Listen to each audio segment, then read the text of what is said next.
Hello students, welcome to the online lecture series of the SRSM College Palghar. I am Vilas sir and today we are starting with the very important topic, a human heart, their anatomical structure, their function and their facts. If we talk about the human heart, it is the organ that pumps blood throughout the body via the circulatory system which supplies oxygen and nutrient to the tissues and removing carbon dioxide and other waste material from the body. The tissue of the body need to be constantly supply the nutrient or the nutrition in order to the active, and it is because of the heart. So the human heart has four chamber, two upper chamber known as the atria and two lower chamber known as the ventricles. The right atrium and the right ventricle together made up with the right heart, and the left atrium and left ventricle make up with the left heart. A wall of a muscles, it is known as the septum, separates the two sides of the heart. A double walled sac like structure known as the pericardium encases the heart, which serves the protection of a heart and anchor into the inside of the chest region, and it lies between the outer layer of the parietal pericardium and the inner layer, the serous pericardium.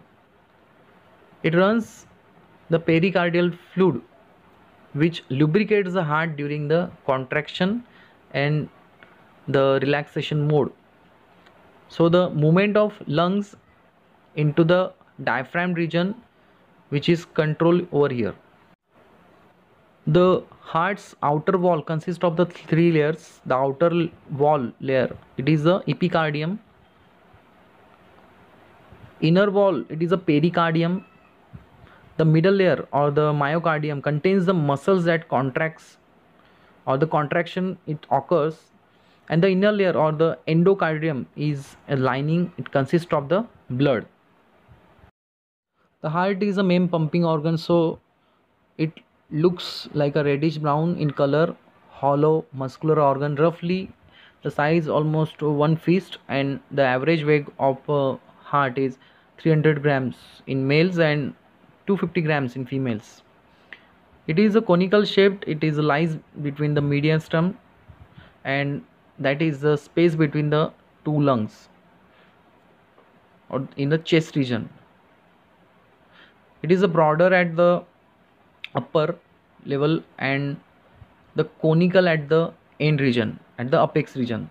So the conical end is slightly tilted towards the left, and rest of the part is into the diaphragm. If we talk about the heart wall and the pericardium, it is made up with a various type of muscles or tissues. It is a membranous sac like known as the pericardium, and the pericardium is formed by the two different layers, generally outer fibrous and the inner it is serous pericardium. The serous cardium or the serous pericardium, it is a soft and moist and elastic in nature. It is actually basically forming with the squamous epithelium tissues and other divisible with the two region, parietal as well as the visceral layer. The parietal and the visceral layer are the serous pericardium part, and it is separated by the pericardial spaces, and this space is filled with the pericardial fluid. It is almost about the 50 ml, it is in the given. The main function, it works like a shock absorber and protects the heart from the mechanical injury from the outside. So it keeps the heart moist as well as it acts like a lubricant. Let's talk about the structure of heart by outside or the external structure. The heart is circulating the blood throughout the two pathways known as the pulmonary circuit and the systemic circuit, and in the pulmonary circuit the deoxygenated blood leaves at the right ventricle of the heart via the pulmonary artery, and it travels through the lungs and then return back to the oxygenated blood to the left in the atrium region. So the heart via the pulmonary vein. In systemic circuit, the oxygenated blood leaves the body via the left ventricles to the aorta, and from there the blood passes through the arteries and the capillaries, where it supplies the body tissue with the oxygen. Let's see the internal structure of the heart. The internal structure of the heart is rather intricate, with the several chambers and the walls that controls the flow of blood. So the invertebrate animals, the heart can be classified based on the number of the chamber present. Most of the fishes have a two-chambered heart, as well as the reptiles and amphibians have a three-chambered heart. In birds and in mammals, the heart consists of four chambers. So humans are the mammals, hence we have a four chambers, namely right atrium, left atrium, left ventricle, and right ventricle. As well as the blood vessels comprises the, in human, the closed circulatory system it is belonging. So the blood flows within the vessels, they are varying in their size. So all the vertebrate, including the human, possesses this type of a closed type circulation. So the heart have a various type of blood vessels that are forming the network with the major blood vessels. They are emerging from the organ and within the organ. So blood vessels are typically comprises first maybe a vein which supplies the deoxygenated blood towards the heart via the inferior and superior vena cava, and it is eventually drains the right atrium side. Secondly, the arteries, which are the muscular walled and tube like, mainly involve the supplies oxygenated blood from away from the heart towards the other parts of the body. So the aorta is the largest artery, and it get branched into the various smaller arteries throughout the body. Thirdly, we'll see about the capillaries, which are the tiny tube like vessels which are forming the network between the arteries and veins. If we talk about the valves, so valves are the flap of fibrous tissues located in the cardiac chamber region and between the veins. The valves ensures that the blood flow in a single direction or the unidirectional, and the flaps can prevent the backflow of blood once it get. So the based on their functions, the valves are two types. First is the atrioventricular valves. These are between the ventricles and arteria. These valves between the right ventricles and right atrium, which is a tricuspid valve, and one which is found between the left ventricle and left atrium region, it is known as the mitral valve or valve. Secondly, it is a semilunar valve, which are located between the left ventricle and aorta region. It is also found between the pulmonary artery and right ventricle region.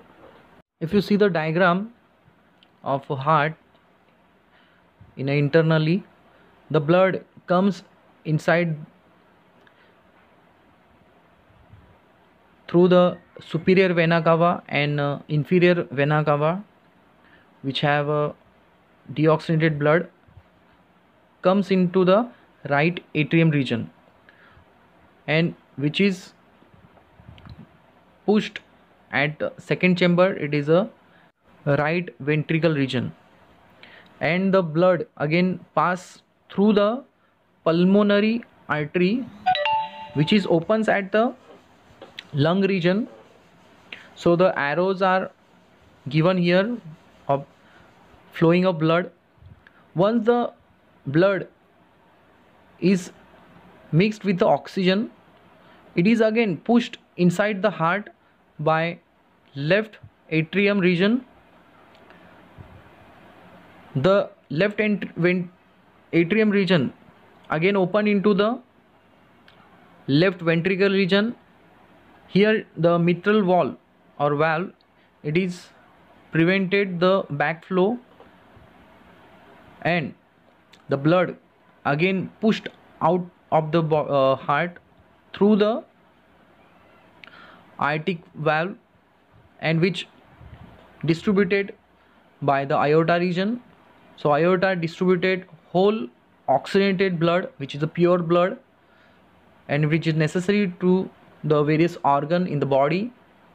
It is passed through the pulmonary veins. So such type of a blood circulation is carried out by the pumping action. The heart pumps around 5.7 liters of the blood throughout the body in a day. The heart is situated at the center of the chest. It is pointed towards the left, and on an average in one person, heart beats almost around 1 lakh times in a day. That is around 3 billion beats per lifetime. In average male, the heart, it is almost 280 to 340 grams, and in females almost around 230 to 280 grams the heart weighs.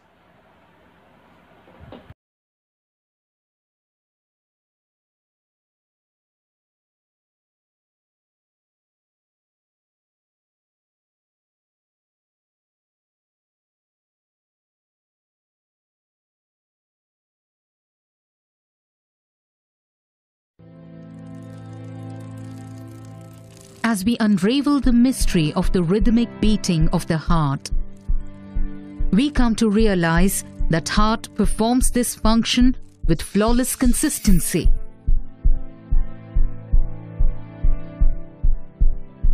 The heart is an organ that beats throughout the lifetime of a person. Are you aware that in an average lifespan of 70 years, it beats about 2.5 billion times?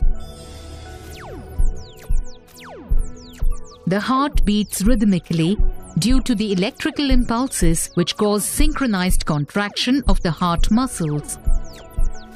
These impulses cause the contractions of the atrium and the ventricles, which allow the heart to pump blood. But have you ever wondered what controls the heartbeat? Cardiac pacemaker. The heartbeat is generated and controlled by a pacemaker present in the heart. It also possesses specialized excitatory conducting system which ensures the rhythmic beating of all the cardiac muscles.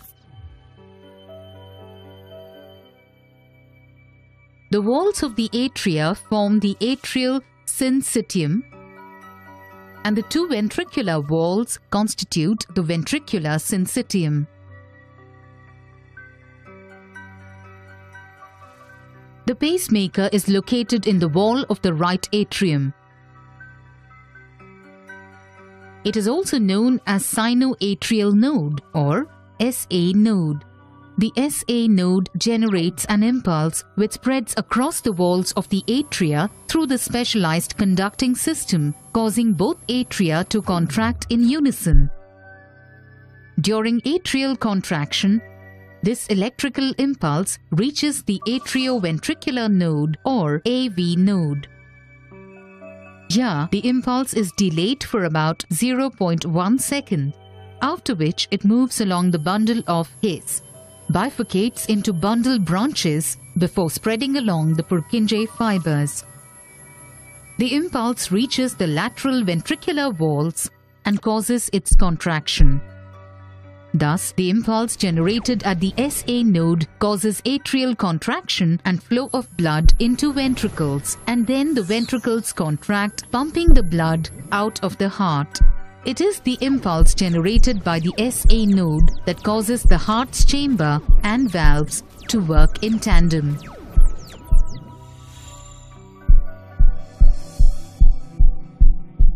Thus, we conclude that it is the SA node as the cardiac pacemaker which sets the rhythmicity of the heartbeat.